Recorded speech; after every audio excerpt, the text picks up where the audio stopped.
আমরা ভাবতাম সার্কাস দেখতে হলে বোধহয় সোনারগাঁও বা পল্টনের মাঠে টিকিট কেটে যেতে হয়, কিন্তু ভাইরে ভাই, টিকিট কাটার কোনো প্রশ্নই আসে না।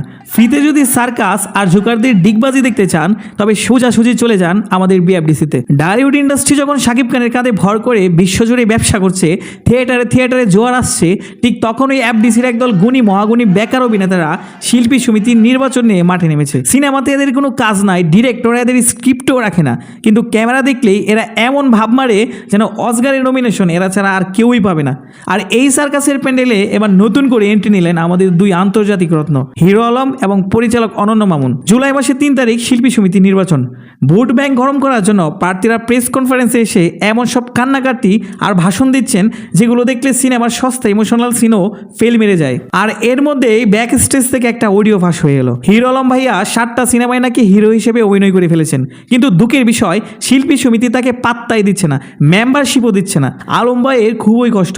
ঠিক এই সময়ে কিং মেকার হিসেবে এন্ট্রি নিলেন আমাদের বলিউড স্টাইলের ডিরেক্টর অনন্য মামুন ভাই।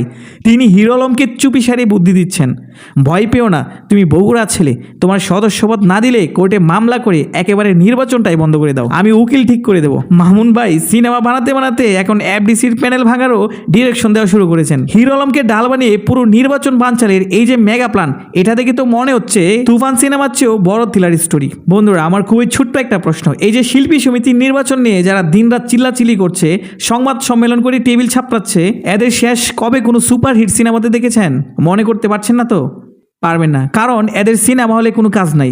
সিনেমা হলে দর্শক টানার যোগ্যতাও এদের হারিয়ে গেছে। তাই বছর জুড়ে যখন কাজ থাকে না, তখন এরা অপেক্ষা করে এই 2 বছরের মেয়েদের নির্বাচনের জন্য। এই নির্বাচনটা এদের কাছে একটা রিয়েলিটি শো। এখানে এসে ক্যামেরা পাইলে এরা বিনোদন দেওয়া শুরু করে, কেউ খাতা ছোড়াছুড়ি করে, কেউ কান্না করে, কেউ আবার হিরো আলমকে উস্কে দিয়ে মামলা করার ফোন দিয়ে আটে। এদের দিকে সাধারণ দর্শকদের একটাই ফিলিং হয়, ভাই তোমরা দয়া করে অভিনয়টা স্ক্রিনে করো, এই এফডিসির গেটের সামনে এসে সস্তা সার্কাস দেখিও না। তোমরা সিনেমা বাঁচাতে পারো না, হল বাঁচাতে পারো না, শুধু পারো চেয়ারের জন্য নিজেদের জোগাড় বানাতে। তো বন্ধুরা, শিল্পী সমিতির এই বছরের সবচেয়ে বড় সার্কাসটা নিয়ে আপনাদের কি রায়? অনন্য মামুন আর হিরো আলমের এই জোগাড়গিরি কি পারবে শিল্পী সমিতির নির্বাচন বন্ধ করে দিতে, নাকি এরা সেফ সস্তা লাইমলাইটে আসার জন্য এই নাটকটা সাজিয়েছে? কমেন্ট করে জানান। ভিডিওটা ভালো লাগলে লাইক করুন আর আমাদের চ্যানেলটা সাবস্ক্রাইব করতে একদমই ভুলবেন না। দেখা হচ্ছে পরের ভিডিওতে। টাটা।